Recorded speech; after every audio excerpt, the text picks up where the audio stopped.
Real talk lang ni ha.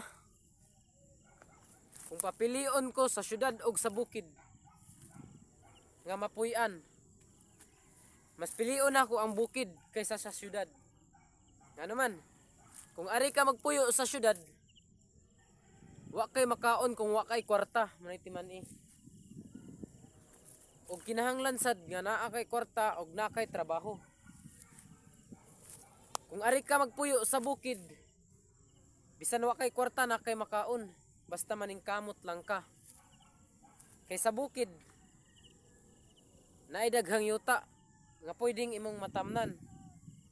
Magtanom lang ka bisag unsa, makakaon na ka. Ug sa syudad sad, pwede ba ka mo tanom og kwarta? Di ba dili? Munay timan aninyo nga mas maayo ang bukid.